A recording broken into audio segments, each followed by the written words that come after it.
Is your family tree a mystery? Are you fascinated by genealogy? Well, hip hip hooray, let's talk DNA with Julie. The truth is in your genes. In CutOff Genes.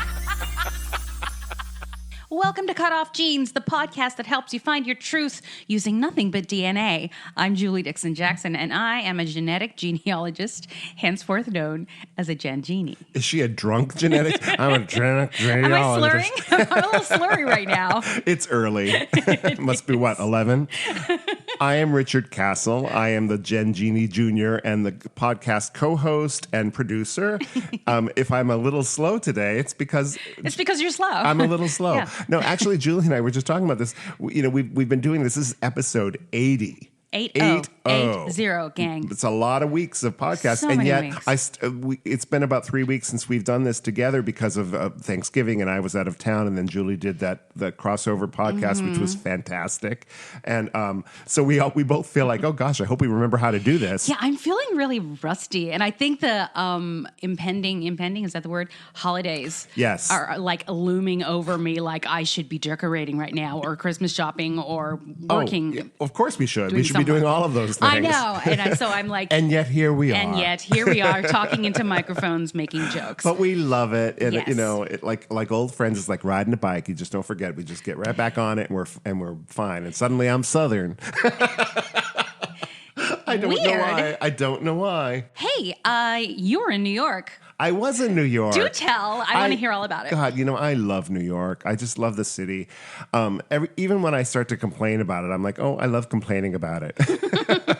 It's a great city. It's growing. It's amazing. Every time I go, there's new buildings everywhere. Everything's under construction. And there's so many people, but there's an energy and a beat there that I have never found in any other city that I feel the moment I step on the pavement. Saw some good theater. I went to a theater conference, so I was around like-minded people for the weekend, which was really nice. I made a new friend, which I love. Who was that? So I had been taking this online class, and there was a woman in the online class who I think lives in Florida. No, she definitely lives in Florida. And she was attending the same conference. So I said, oh, we should meet in person. And we did. And it turned out we both had tickets to see the play, Slave Play, one night, which is really good, by the way. Yeah. And so I said, well, let's meet afterwards and go out for a drink and talk. And we had the best time. And I feel like, oh, gosh, I made a new friend. Yay, so I love for that. new friends. I mean, because I have a lot of old friends in New York, and that they were fine, too. Yeah. Yeah. But there's Who'd that you see? Did you see anybody I know? Oh, gosh. I don't think there's anybody that you know personally. Oh, I know everybody. But What are you do. No. I actually, people, I went and saw Did anybody Julie. ask about me? Julie lived in New York at one time. Yes. And when I was, I don't know, in my early 20s, I went to New Jersey to see some relatives, and I had my dad drive me across. I was in my mid-20s, Yes. so you were in your early to mid-20s. Yes. And I went into the village to see you. Yep, I was a village girl. And I thought about you because I was in the village this past week when I was there, and I was thinking, oh, I wonder where Julie lived. I couldn't remember where it was. So, and here we are. Who knew then that we'd be sitting across from each other doing a podcast for 80 weeks and counting? Who knew? I know. It's crazy. So what's going on with you, Julie? I have stuff to talk about regarding cases, but that'll come up a little later. Okay. Let's just get on some trivia. Oh. Shall we? There was a Judge Mathis episode the other day. I don't even know what that is, but okay. It's like one of those courtroom thing where things like Judge Judy and Okay. People's Court and all that, but it's Judge Mathis. Judge Which, Mathis. yes, Judge Mathis doesn't take himself quite as seriously as the others do. It's not Johnny Mathis, right? He doesn't sing, chances are you're guilty. You're guilty. Nope, not Johnny Mathis. Judge Greg Mathis, I believe is his name. I have no idea how I just pulled that out of Well, nowhere. they probably I don't even say watch it at some point. So this case was about a DNA. And so this woman had discovered that this man was her father, or she thought that he was her father. All right. And so they went to court to get a DNA test. It was I'm like, But what was the like? What was That's she just suing it. There for? was no conflict. There was no conflict at all. I guess they were desperate for stories or something, or cases, because he wanted to be her father. She wanted him to be her father. So I think they just went on it to get a free DNA test. I don't know, but it was like, what was the conflict You here? know, that's a lot of work to get like a free $70 DNA I know. on sale too right now. Didn't you say 59? No, 49. It's $49 right now, Was you that guys. for like Black Friday? Was that the Yes, I think it still is. the Cyber Monday? Yeah. Who knows by the time when I this bought a bunch. when this podcast Oh yeah, it'll be up comes to out? 100 again. No, Yeah. it won't. I don't think. No? Yeah. They may have sales going up to Christmas. They will. And truth be told, DNA testing is down right now. It's fallen off quite a bit. So I think the companies are starting to scramble a little bit. Why do you think that is? People have heard, people think it's a scam because of the whole What, the press? ethnicity thing. No, because of the whole ethnicity thing. Because truth be told, the commercials make it sound like this is exactly what you are, and this is where it's not. As I've said many times, it's an estimate, and so people are starting to realize, it's not gonna. I can't really use that. I can't take that to the bank. Right. There's that, I think. Okay. And I think people are finding out that their secrets are gonna be uncovered. Well, I think it's. I mean, it's kind of there is that, given. and I'll say, there was an article on the front page of the LA Times about a Sunday Times like a week ago about people's privacy issues with DNA testing, and that there are, it said something about very few limits on police using the DNA database. And it talked about Parabon and how people have to opt in and all the things we've talked about on this podcast. But it was still, sort of, I felt like it was an alarmist. Absolutely, they all are. Well, there was a thing a few weeks ago on PBS where they were talking about one of the cold cases that was solved that I talked about actually recently. I can't remember which one, but it had to do with a man who was wrongfully convicted of something, and they misspoke in the way the case was solved, or they made it sound like the DNA they got at the crime scene was his DNA, but then they found out it wasn't really his DNA, so it made it sound like DNA makes mistakes. Oh, I see. And that's not No, I mean, what happens in the article, and I'm sorry that I'm just sort of paraphrasing. I should have brought it with me here, but it said something about some identical twin that was arrested because obviously he has the same DNA and so he was held and then released when they realized he had an alibi. And then there was something else about. Well, I mean, that should be the first thing they look at, though. The alibi? No, the identical twin. The first thing they should do is find out if there are two of these people with the same DNA. Right. Speaking of that, I have a friend, and she has an identical twin. Yeah. And the new iPhones have the Face ID. Yeah. So her sister hacks into her phone and as a joke, and she puts That's funny. little things on Facebook as if it's from her. That's funny. My sister is the best person in the world. She'll write. Love it. But she can only do it because she has the same looks like face. her. Interesting. It fools. I wonder if it will do it for people who are not identical twins but look a lot alike, like their face is structured similarly. I think it measures distance. I think it does from, too, because I features. got a new phone recently, and it made me look up and down and turn my head all around, like I was Linda Blair in The Exorcist. Technology is really amazing. Isn't it now? So yeah, I thought that was funny. About Judge Mathis. Oh, we're going back to that. What's the point of this? Yeah, that's how we got there. That's right. Okay, let's see. Let's talk about something in the news. What's going on in the news that we want to talk about? I don't know if we want to. Because there's a lot I don't want to talk about. I know. So, do you know who Conor McGregor is? He's an MMA fighter. Oh, I think he's that Irish guy yes. that he's like a. He looks like he's gonna kill you every time. He's a very strong presence. Is that a wrestler? It's MMA. MMA is what? That's like cage fighting. Fighting. Yes. I knew it had something to do with fights. Yes. You know? Yes. I was going to say, I could ask my brother, because my brother loves the wrestling, but he doesn't watch the fighting stuff, but he loves the wrestling. I think if I had to choose, I would go with the fighting because the wrestling is theater, whereas the fighting is real. Yeah. Is it? I have no idea. Yeah, it is. Okay. You know, my husband and I, last time we were in New York, we were wandering around the city and we stopped into this one bar in the Village for a drink, and there was an MMA fight on, and we got caught up in it and stayed there until we found out who won. Really? It's not our thing at all, but we really got caught up in it. It's interesting what sports will do no matter what it is. Really? If there's nothing else to do, and all of a sudden there's stakes. Well, I'll just say that when I was a kid, we would go down for Thanksgiving to see my family in New Jersey, and then everybody, would be watching football. I would go up into another bedroom and turn on the TV, and they would show like King Kong and Son of Kong, and I would watch those because I loved it. I'm just not a sports fan. Oh, me neither. And I could, and we all know it's that. to this day when I hear people like scream out at something, it kind of makes me jump a little. I get agitated at bars. Yeah, when everybody jumps. Because I actually just go there to drink and have a bite to eat, whereas people are there, and it's.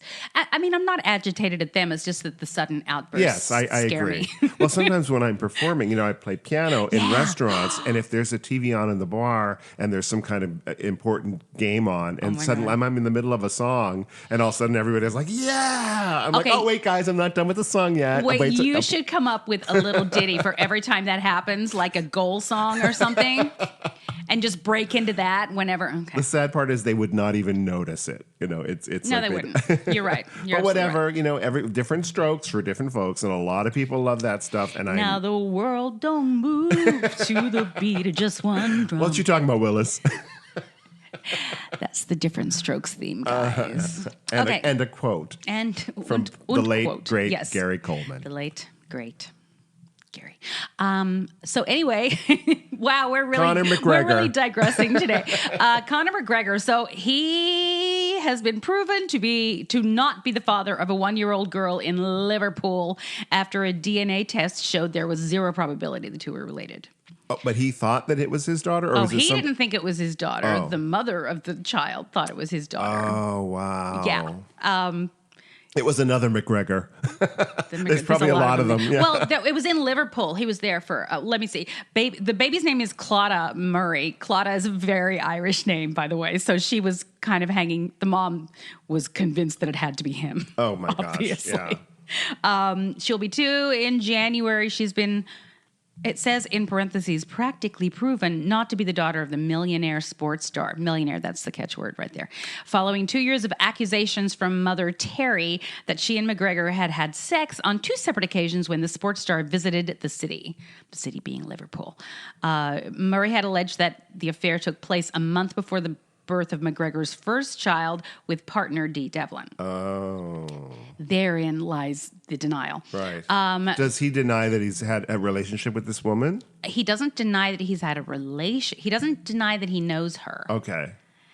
The Dubliner accepted that he had been in the company of Terry Murray after a photograph had to surface, but has always maintained that there were no sexual relations between them.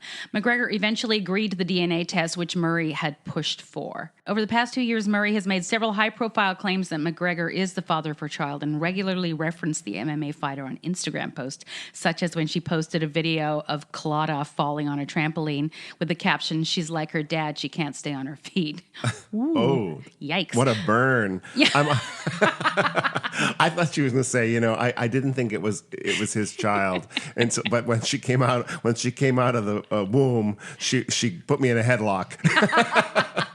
That'll do it. The only part about this that I think he's lying. I'm pretty sure they were together. Obviously the baby is not his, but he refused for a long time to take the DNA test. So if they weren't together, why would he care? Right. So just take the DNA test. Take the stupid DNA test. Like I want to clear my name. Yeah. Yeah. I get it. Yeah. So of course they were together. Duh.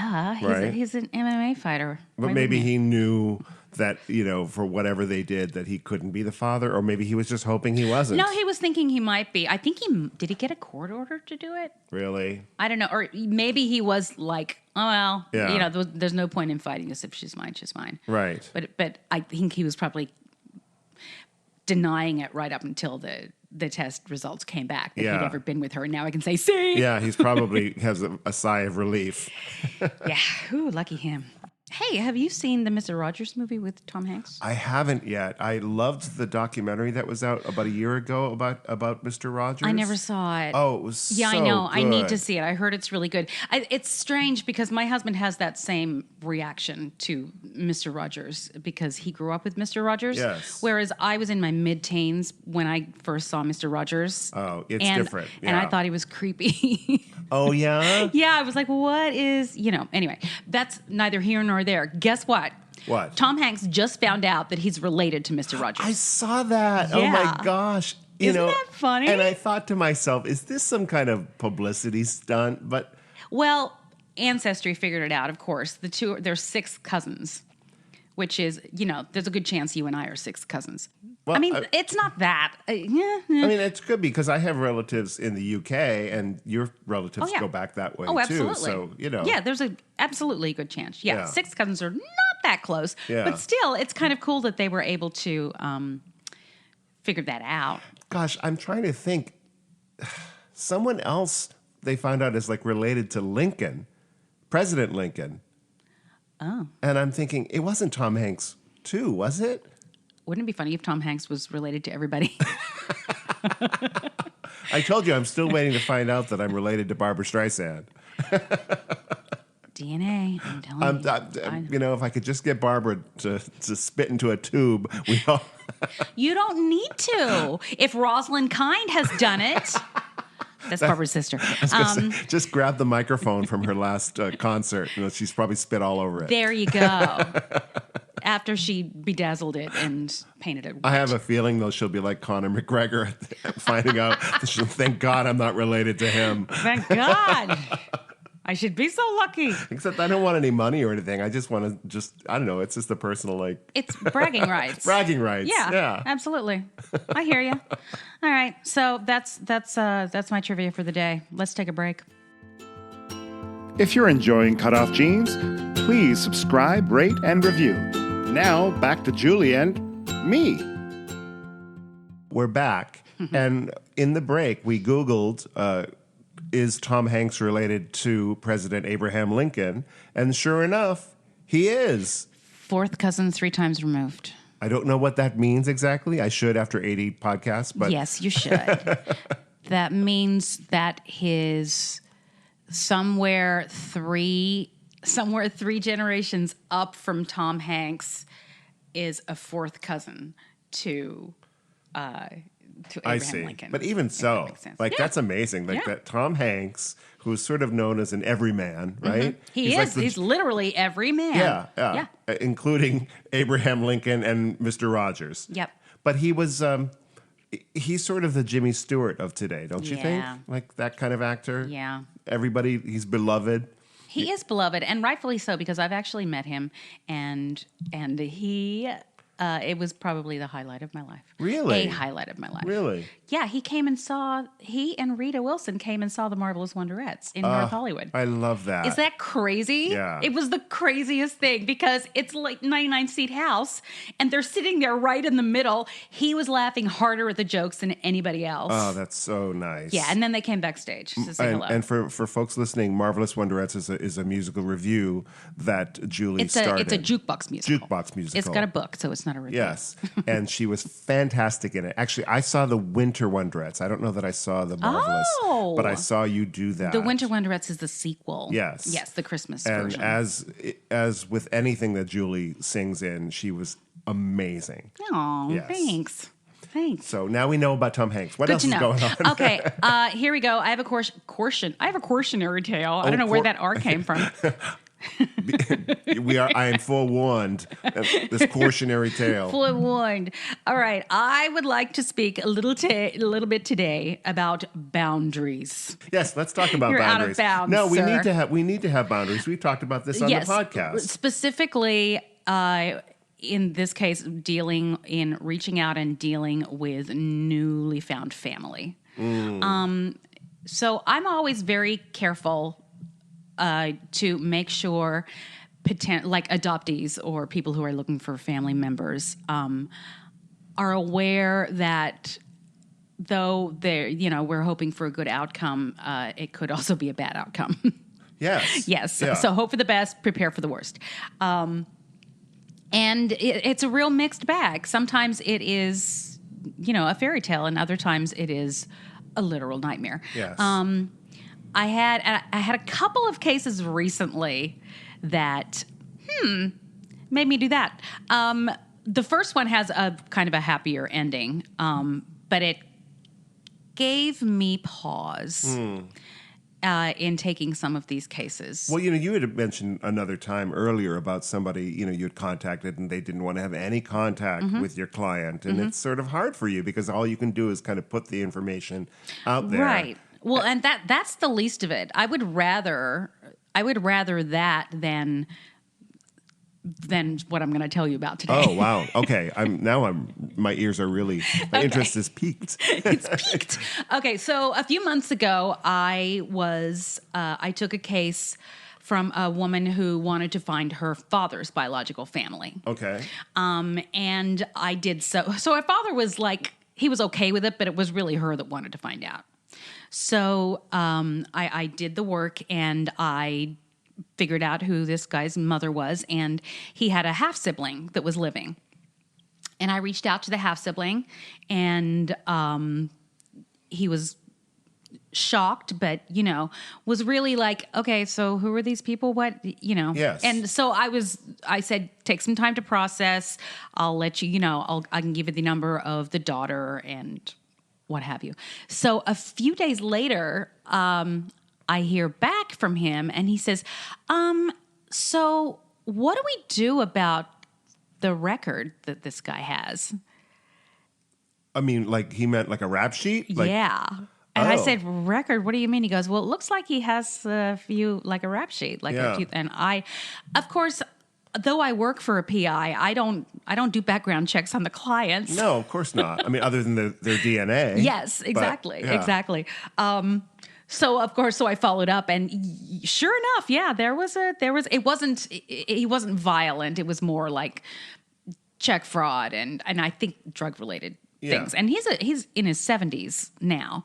And the early 2000s was the last time that any of this happened. But I was so glad that I hadn't given the clients his contact information. Okay. I gave him the client's contact So information. clarify for me, who was it that has the rap sheet? The half-brother. The client's father? Because she said she was looking for her father's family. Yes, the client's father. Okay. And but when she told the father that I had found his half-brother, then he was like, oh yeah, I'd love to talk to him. Sure. And then that was the last I heard until just a few days ago. Ooh, I hear okay. from the brother again, and he says, well, we met up, everything went great. And I was like, oh. Okay. So there wasn't a concern. He said, no, that was like something from a long time ago, and it ended up just fine. I was just being really cautious because I have kids. And Sure. And you hear that, you go, oh gosh, what am I getting myself into? right. Well, you feel a responsibility for people. But again, when there's like a drug conviction or something, especially if it was years ago, that doesn't mean people can't be rehabilitated or that they're out for, money from you or something. But I think it's absolutely reasonable for somebody to be concerned about who they're connecting with. Hell yes. Right. And on that note, so I had this other case that I got through. This is another case where the client was only 19. So we don't take cases for anybody under 18 anyway. So she is just over, and it was just kind of handed to me. So I was like, okay, I'm taking this case. And this was the case actually that I solved using just 23andMe. It's the first case I've ever solved. Oh, wow. Because there was a very close match. Okay. So, that's the only reason why. But so I ended up finding this girl's biological mother, and we sent her a letter both of us together with pictures and what have you. And a couple of weeks went by and I'd never heard anything from her, which is not that unusual. The client contacted me and said, so I guess what's going to happen now? And I'm like, well, I'm not getting a response. If you like, I can just do a follow-up call and make sure she got it. Right. And she said, okay. So I called this woman and she answers, which is unusual for a start, in this day that and anybody age. answers their phone. And I referenced the letter, and she said, what letter? And so apparently she had received the letter but not opened it because her husband pays the bills, I guess. And so she took... Did it look like a bill? I mean, it was a No, letter. it was handwritten. Yeah. It was very, I don't know. But I guess she doesn't get the mail either. So she found it while I was talking to her and opened it, and it was like... Oh, while you were on the phone? Yes. Oh, how awkward. Yeah. She's like, oh my God. And who was she to this client? The mother. The mother. Oh, Yes. the birth mother. All right. Yes, she was the birth mother, and she was quite young. Yeah. Because the client is only 19, and Right. she was probably 19 when she had her, so she Okay. was... Barely 40. Yeah. Yeah. So while I was talking to her, and I'm gonna own a little bit of this myself. Okay. I should have just taken the initiative to tell her to take some time to process and get back to me. Right. What I did say was, are you interested in talking to her? And she said, yes. And I said, now? Oh, wow. And she said, yes. Oh, dear. And so I said, okay, well, I'm going to call her and get her permission to give you her phone number. So I did, and she was excited. And so then I called her back and said, you can talk to her. So they talked. And then the client texted me a while later and said, thank you so much, blah, blah, blah. I was like, how was it? And she said, it was great. It was, we're both kind of stunned and blah, blah, blah. Yeah. All the normal stuff. So far, so good. So far, so good. So the next morning, so we were connected on Facebook. That was how I sent her a message on Messenger, which I do a lot of people. And most people never see them because it's in their other folder. But she found it at that point, and then she started writing to me on Messenger. And It's the client or the this is birth mother? This is the birth mother. All right. And it was very strange because she started out, oh my gosh, I never saw this, blah, blah, blah. And I said, that's okay. I just, it's just part of what I do. I just find other ways to reach out. And I thought I would try this way. And and she kept like saying, how did you find me? And blah, blah. And So she started processing it like yes. later after she'd already had the meeting. I guess so. Yeah. I guess so. And then like on a dime, she said, you know what? I think what you do is shady. No. And I said, wait, what? But I did. And she was like, I think I'm overwhelmed. And I said, I think you are too. Be nice to yourself. You made a good choice. You did a good thing. I was being nice to her. Yeah. And the nicer I was to her, the madder she got at me. Because she wanted to make you a villain for some reason. Right? Yes. Right. And she got to where she was using abusive language. Oh, no. And it was very strange. So at that point, I stopped talking to her, and then I messaged my client, and I didn't want to freak her out, but I just Sure. said, how's it going? And she's like, fine. I haven't talked to her since blah, blah, blah. She goes, did something happen? And I said, well, I think she's a little freaked out, and she's kind of coming at me. And what I discovered in this whole process is that, so she's been talking to the daughter saying, I'm so happy you found me. Oh my gosh, I love you. All of these amazing things. But on the other side, abusing me and telling me she wants to sue me. And I broke the law. I didn't break the law, anybody. But she thinks that because it was a closed adoption, that there was some law that she couldn't be Oh, I found. see. But Yeah. the bottom line is I use DNA, which has nothing to do with any contract. Right. Wow. Yeah. That's so interesting. It was weird. It got to where it got scary because, and not so much for me because she's on the East Coast. Yeah. I was more concerned about the daughter. Yeah. Because I think this woman has either substance abuse issues or maybe is bipolar. Come to find out that she talked to her adoptive mom, and her adoptive mom reminded her of something about her adoption that she had forgotten about. which would have benefited me to know. What was that? She apparently was taken from her because she tried to sell her. No. Yes. How does that not come up? I'm sorry. This is on the client. I think it had come up. I think the client probably put it out of her mind because her mother said she'd told her that before. I don't know. I mean, but the client hadn't told you that. No, she'd not told me that. Because, you think that, like, you want... If somebody is going to find somebody for you, you're going to give them as much information. You need as much, and I need as much background. Where was as possible. I born? Yes. What hospital? What what town? Right, and I knew all that stuff. Right. That was in the file, but that was not something that was. So she was taken from the mother. She wasn't given up voluntarily. I think so. Oh, my goodness. I wasn't able to get the full story there, but it sounds like there was an issue of kind of a black market Right. type thing. Right. So this is what I'm talking about when I say boundaries. And with her, I'm especially concerned because she's so young. She's at college. Yeah. The bio mother has her number and knows where she goes to college, but they have very good security there. But it sounds like she was directing her anger at you and not at her daughter. Yes, but it also sounds like she has some Issues. mental health issues. Sure. Yeah. Well, she has young children too, which worries me. oh, really? Yeah. So she had other children. Yeah. Oh, yeah. Yeah. Oh, my goodness. Well, you know what? It's like you can't choose your family. Literally. Literally. Yeah. Yeah, that's true. You can be born into a family of, Well, and that's... people with mental health issues. Here's the thing. I mean, there's all the stigmas that come with adoption and with, there are people that are anti-adoption, which I am not anti-adoption.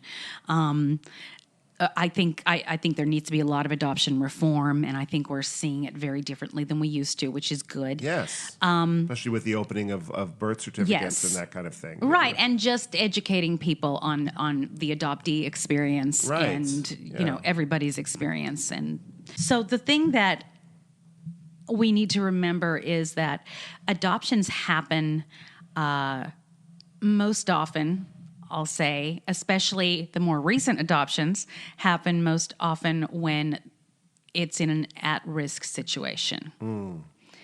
Somebody was taken from somebody, or there's often mental health issues. It's different than the baby scoop era.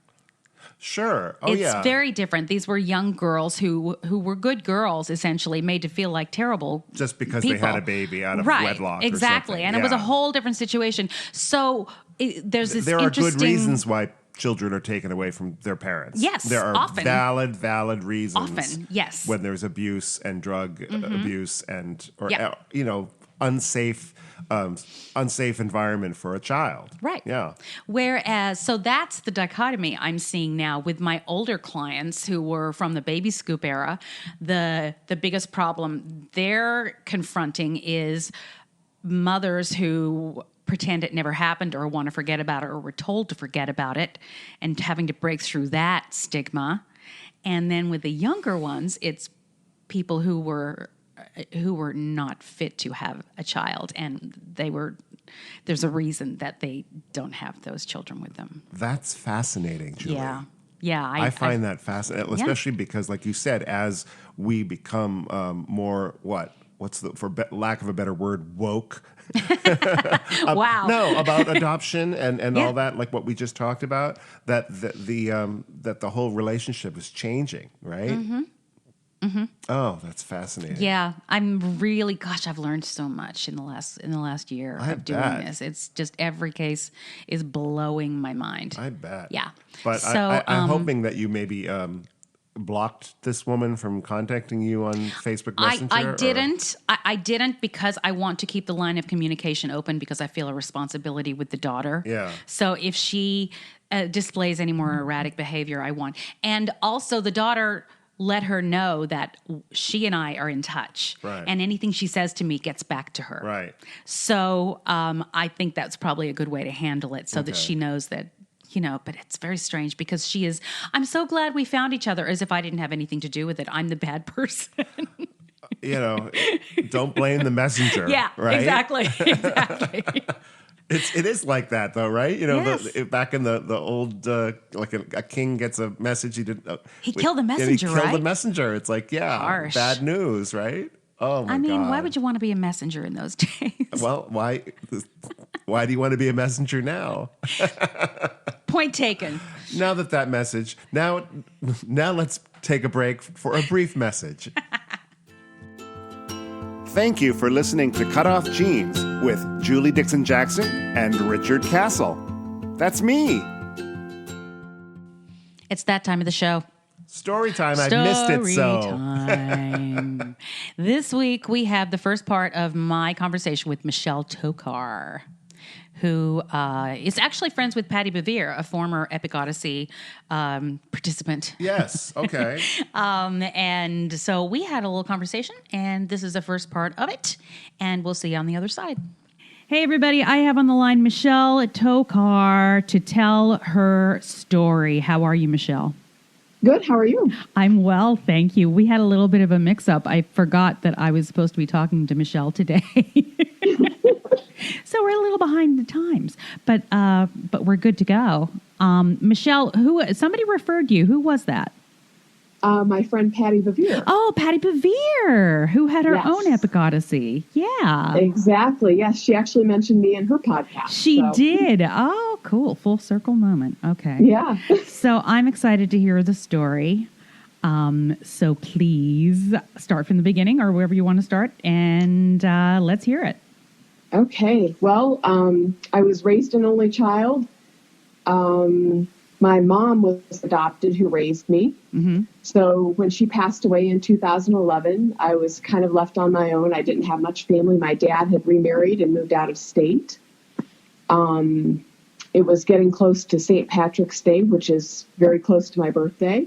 And this is 2016. And I don't know if you remember, Ancestry was still, kind of a new thing. I didn't know anybody who'd done the DNA testing, but I thought I'd like to do this. Yeah, that was about when I first started. Yeah. Yeah. Okay. So I got the results, and my hope was to find someone connecting to my mother who raised me, being that she was adopted.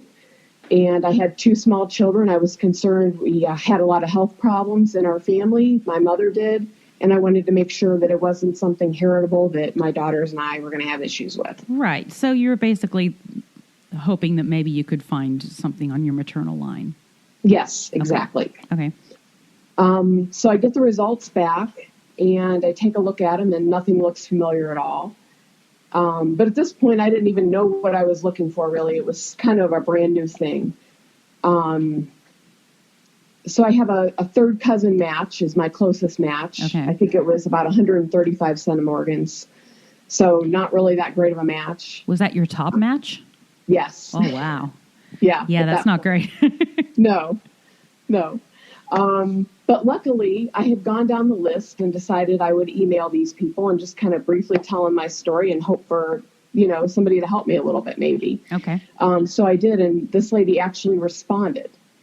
And she was heavy into genealogy already. She already understood DNA, and she was actually able to help me. She knew right away who I was related to in her family. Oh, that's the holy grail of matches. It is. Yeah. Yes, absolutely. Yeah. Cool. So she knew I was related to this family, and I kept seeing this family's name in all my matches trees that were available, and it was a strange name. It was Evil Sizer. Evil Sizer? Yes. Okay, that sounds like a made-up villain name. It does, absolutely. Every time I hear the name to this day, I still see Mike Myers and Austin Powers holding his pinky up and saying that name. Is it German? It is, yes. Okay. Evil Sizer. Ooh, I like it. I'm going to use it in something. Okay. But she knew I was related to this branch of her family. So she kind of helped me whittle it down. She told me about, I think it's GEDmatch and DNAadoption.com. So I kind of educated myself a little bit, and I was able to figure out that I was a descendant of these 2 people. One was an Evil Sizer, and the other one was a Page. Okay. They only had 1 son. So, Okay. and he would have been about the right age to be my grandfather. So I thought, oh, wow, I found my mom's father. This is Okay. great. Yeah. At this point, my dad is still kind of around. I wasn't really talking to him that much, but I called him and told him, and he was really upset about this. And he kind of just almost hung up on me. What did he say before he almost hung up on you? I said, I think I found Mom's dad. And I was so excited. And I thought, gosh, wouldn't she be excited to know this and all that stuff? And he was not excited at all. How did he express that? He basically said, well, I've got to go, and hung up the phone. Oh, okay. Yeah. So that was kind of a weird clue, and I didn't take the hint. Yeah. Kept delving into this, found an obituary for this man, and he had 3 daughters. So I contacted one of them via Facebook. She didn't respond, so I contacted her daughter because by this point I was officially a stalker. Yes. You crossed the threshold. Yes, I definitely have. She responded back right away and said, yes, I'm a descendant of these people. So I had asked her if she or her mother would take a DNA test so I could kind of whittle things down and figure out how we were related. Okay. And her mother did. She agreed to do that. But in the meantime, Melissa, that's the woman who I was speaking with, we kind of got to talking, and she said, wow, I have a lot of adoption in my family. My grandmother was adopted. My aunt gave up a baby for adoption, and she adopted another baby. Wow. So all these kind of strange coincidences, and we really connected. It was great. Eventually, I start looking at my matches and realize I had no matches to my father's side of the family either. Uh-huh. I have a lot of connections to this other family who is from the same area where the Evil Sizer family is from. And so I email my new friend and I say, do you know any of these people? Their last name is Mohan. I have a lot of connections to them. And actually, it was her mother responded, well, yes, my sister married a Mohan. Uh-huh. And it was the same sister who had given up the baby for adoption. So by this point, I'm getting a little nervous. And I asked my husband, I said, do you think it's possible that I could be adopted? And he said, I don't think so. You look like your parents. You act like them to a certain extent. Some of the same mannerisms. No, I don't think you're adopted. But if it makes you feel better, why don't you call the state and find out if they have a file for you? Oh, what state is this? I live in Ohio now, but this was in Virginia. Okay. All right. So I call and I say, do you have any information for me? And she says, well, usually you have to fill out paperwork, but since I have you on the phone, I'll tell you your case number. Well, that was nice. Yes. And rare. But I didn't know I had a case number. Oh, right. So you're like, wait, I have one? Yes. Oh, interesting. Okay. Yeah. So at this point, I write down all the information and I'm kind of in a haze. And I walk out of the room and I feel like somebody sucker punched me. I didn't know I was adopted. And I found out with the phone call. Now, so when she said that, I mean, what was were you immediately traumatized or did it take a while to sink in? You were. Okay. It was immediate trauma. I walked out of the room and my husband literally was ready to call EMS. He thought I was having a heart attack. Oh my gosh. I couldn't talk. I couldn't breathe. And it took a good several minutes for me to explain what had happened. Oh, wow. Okay. Yeah, I guess that would be a shock. Yeah, very much so. Because had it ever occurred to you at all that you may not be related to these people? No. Wow. And nobody had hinted or... No cousins maybe let it slip accidentally? Because that's been known to happen. No. Okay. No, I knew my blood type didn't match. Like, I knew enough about that to know that didn't match. But my mother had so many health problems, they kind of explained it away and said, oh, she's had so many transfusions. Who knows if that is right? And okay, that's not a thing, but that's funny. They say exactly. Right. Okay. Okay. It's funny the things you believe when you want them to fit into your reality. Oh, absolutely. Yes. And that's definitely one of those things. Yeah. So, yeah. Wow. And I think I was 18 at the time. So you believe what your parents tell you to a certain extent. Absolutely. Point, sure. Yeah. Okay. All right. So now you've been sucker punched and Yes. you know you have a file. What's next? My cousin contacts my birth mother, who by this point I have also stalked on Facebook.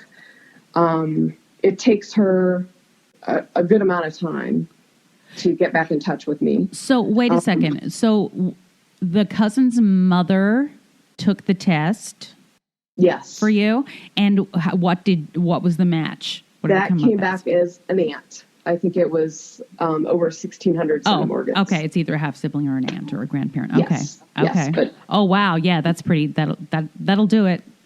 Right. Yeah. Yeah. So that coupled with, everything else that went on, we figured it out. Yes. Okay. So my mother doesn't respond right away. She finally does, and she's pleasant and nice, but it's kind of like she's talking to maybe an acquaintance. Yeah. There's no depth of emotion there that I can latch onto, and it was really a difficult situation because not having known I was adopted, I hadn't had time to plan, or maybe it was a good thing, Right. how I would react to a birth mother. Yeah. So you were both in shock. Right. And this is one of those rare times where she had actually had more time to prepare for it than you had. Right. But wow, so she sounded indifferent. Yes. She was very nice. She Okay. was very pleasant, but it was kind of like, I have my life, you have yours. I wish you the best. Oh, okay. That's kind of where she wanted to end it, I think. Okay. She had never told my father that she carried the baby. She told him that she had a miscarriage. Mm-hmm. And the really strange part about that was, less than, I think it was 2 years after I was born, she ended up marrying him. Oh, okay. Yes. And at first they couldn't have children, so they adopted a child. And then they had 2 other daughters. So I have 2 full sisters. You have 2 full sisters. Yes. And she still, and she didn't have an emotional connection to you. No. That is And so she's- weird. Yes. Okay. Yeah. Huh. She wouldn't tell any of the players involved here about my existence now. So my cousin called my sister and told her. Okay. And at this point, my father still doesn't know I exist. Dun, dun, dun. Ready for part 2. It's my best cliffhanger yet, I think, Why do you do this to us, Julie? because you'll come back next week and listen. I thought you were going to say, because I can. I take a spin class, a cycling class, and at the end, they always say, so why do we do this to our bodies? Because we can. I don't agree with that. I don't agree with that at all. I'm like, because I don't want to gain weight, and it's the holidays. That's why I'm sweating my butt off on a bike. It hurts. Okay. So, hey, before we go, Yes. we've been teasing that we have a new component coming up. I know. We're such teases. I know. We're such But I'm teasers. excited about this. Yeah, I am too. It's going to go live in January. Yes, next month. But what we are doing, are you ready? yes, but drum roll. Drum roll. We are launching a Patreon page. Yes, that's a good campaign. What is Patreon? Yeah, what is it, Julie? I know what it is, but you Yes. tell me. Well, so it's a membership platform that makes it easy for people to support their favorite creatives or podcasts. Right. If you will. What does that mean? So a patron is someone who gives financial or other support to an individual company or cause being us. So it's a way listeners can directly support their favorite podcast beyond just listening. Right, and I think we should be clear that the podcast is we're not charging No. for the podcast. The podcast will still be free to the Yes. public as we have been doing it. But we, after doing 80 episodes, 80 weeks, and we have a lot of great listeners, there is a cost involved, in time and in equipment in our studio here that we would love to be able to upgrade our equipment and, I think if you Just really... basic costs so that we Yeah. can still keep doing this. And I love the idea of Patreon because there have been artistic patronages over the centuries. I mean, who painted the Sistine Chapel? Michelangelo. Thank you. You know, Michael David Robert. Michael David Robert. Anyway, all of the artists back then, you know, they had patrons, you know, who helped them do their work, and so just for people who enjoy the podcast and would like to support it. But now we want to ask, because before we start the campaign, what it is, because we're not doing this for nothing. We're actually going to give you extra content. Yes. So if you become a patron, it'll be on a tiered system, meaning a certain amount per month, tier 1, tier 2, tier 3. We'll come up with fun names for those tiers. And we're talking about little bits of that would be charged every month. Like $3 or $10 or $20, depending on what tier. Yes. And different tiers, I guess the higher the tier, the more stuff that will be available to you. Right. Now, we're thinking things like swag, bonus episodes. Bonus episodes. Bonus. Or early, you know, perhaps you get an episode a day or two early, so you don't have to wait as long for the next episode. Right. Access to a private chat or talk back. Right. Access to a private chat room, like on a regular basis, like another private. These are Facebook all options. group. And, you know, Julie has a blog that is not online anymore, but it's a great blog about how her whole adoption story and search. And beyond. That's even more detailed than what was on the podcast because it was written out. And so she can also offer access to that. Maybe some bloopers. There's plenty of those, folks. Access to some of my songs. Yep, absolutely. Maybe contests I'm thinking for the higher tiers, maybe offer a chance to maybe get a couple hours of my time to analyze your DNA. Well, that's really nice. That would be that. No, that's terrific. Yeah, I mean, so these are all options, folks. You know, why don't you tell us on the Facebook page? Give us ideas of what you think would be what you would be interested in. Right. You know, what would make it worth it to you to pledge, you know, $5 a month to listen to the podcast and get some extra content or something? Like, what would you like to hear or see? Shout outs. We can do shout outs. Yeah, because we're excited about this because, you know, we're working on some pretty old equipment here, and we'd like to upgrade and make it the podcast. The whole idea is to make the podcast even better. Yeah. You know, now that we have some terrific listeners who are, you know, very generous on the Facebook group and talking about it. So I think it's just another way to engage with us and for us to engage with you. Right. So we're excited. So let us know, guys. And on that note, I am Richard Castle. And when I am not sitting here across from Julie, I am a musician and a songwriter and musical theater writer. You can find me on my website, which I've just redesigned, and you guys can go take a look at it, richardcastle.com, or you can follow me on the Twitter @CastleSongs. I am Julie Dixon Jackson on the Twitter @JulesJackson with 2 O's. Find the podcast on Twitter @CutOffJeansPod. Join the Facebook group, Cut Off Jeans Podcast. Answer a question. Please answer the question. And we're getting new members all the time. So thanks for sharing, you guys. Please continue to share. Sorry. And what else? I think it's been about a month since I've heard our catchphrase. Oh my gosh. What is it, Julie? The truth is in your jeans.